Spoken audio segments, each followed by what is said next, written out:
Merci. À la fin de votre exposé, vous parlez d'Internet et vous attribuez à la démarche que fait l'enfant à l'égard d'Internet la fonction d'apprendre.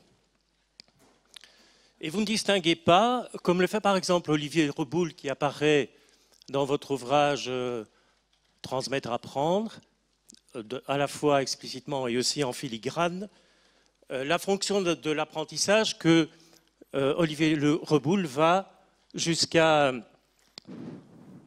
comment dire, jusqu'à exiger que l'apprentissage comporte non seulement de l'information, j'ai appris que, mais aussi de la compréhension qui passe par l'exercice. Alors, il me semble que Michel Serres, dans l'ouvrage que vous avez cité dans le suivant, Pantopie, ne supprime pas la fonction de structuration que l'école pourrait s'approprier depuis qu'Internet existe. Et donc, ma question, information, apprentissage, est-ce qu'il n'y a pas, dans votre exposé, un petit raccourci, s'il vous plaît? Merci. Oui. Oui, je vous remercie de cette remarque. Ah, je ne sais plus où vous étiez, dans la salle. Je vous remercie, oui, oui, bien sûr. Oui, c'est un raccourci dont je m'excuse, mais qui est quasiment inévitable.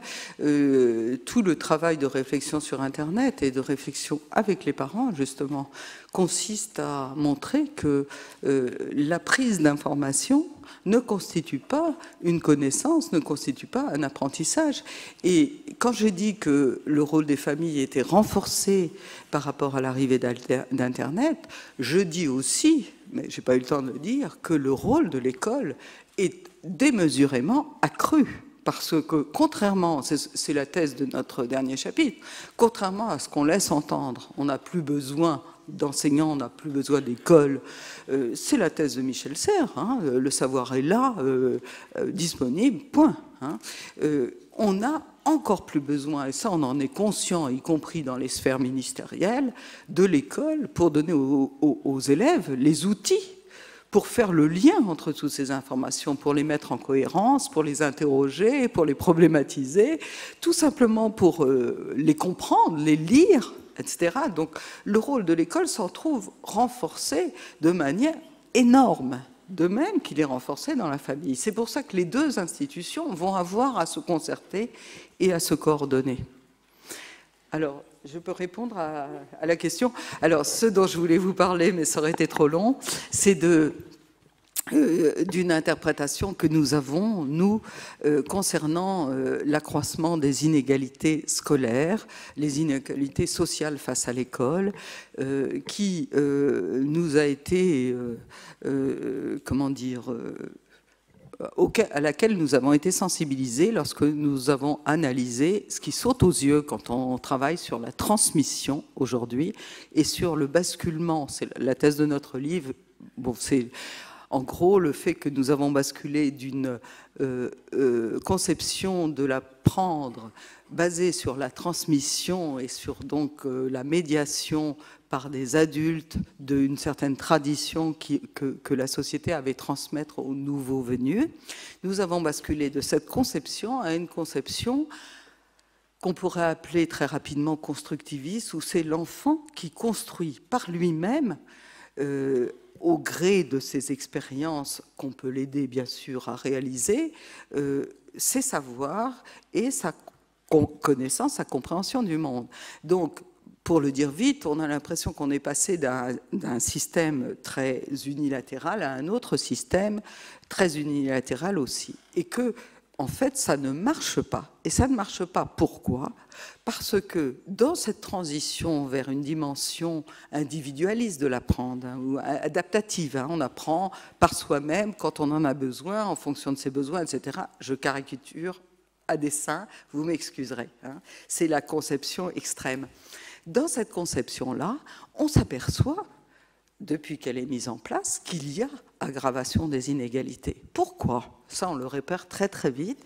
C'est qu'il y a ce qu'on appelle une résistance de la transmission, c'est-à-dire des transmissions familiales, justement, qui continuent à s'opérer et qui s'opèrent même de plus belle et d'autant plus qu'elles ne sont pas introduites dans l'école. Alors, vous le savez très bien, il y a les transmissions des valeurs, la transmission de la foi, etc. Tout ça, c'est encore, moins pour la foi, mais pour les valeurs morales en particulier, très très présent dans les familles qui sont conscientes de la nécessité pour leurs enfants d'avoir des directions, d'avoir une autorité protectrice, mais en même temps qui donne des repères, etc. Et pour d'autres qui ont assumé les idéaux de la modernité et les nouvelles conceptions de l'apprendre, c'est l'enfant qui fera ses choix, c'est l'enfant qui, lorsqu'il en aura besoin, il ira se renseigner, etc., etc. Donc, ceci, on a essayé de l'analyser dans ce chapitre-là en distinguant les différents objets de transmission. Alors là, j'ai parlé des transmissions morales, il y a les transmissions psychiques qui sont bien analysées dans le domaine de la psychanalyse, hein, la sécurité affective, l'assurance, etc.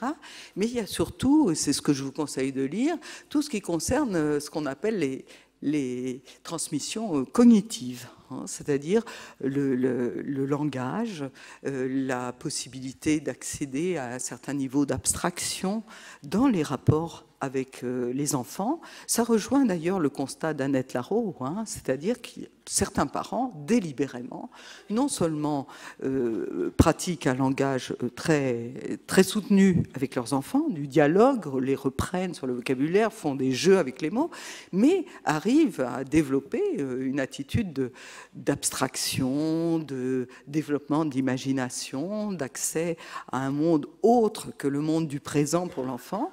Et ça, c'est extrêmement, évidemment, distinctif, pas au sens de Bourdieu, mais au sens de la réussite scolaire. Et là, une des propositions que je fais, effectivement, enfin que nous voudrions que notre livre propose, c'est d'analyser beaucoup plus finement ces transmissions familiales qui sont implicites, hein, comme dirait Jean-Pierre Pourtois, qui est votre qui est belge, hein, qui est quelqu'un qui a fait de gros travaux sur la famille, sur les familles.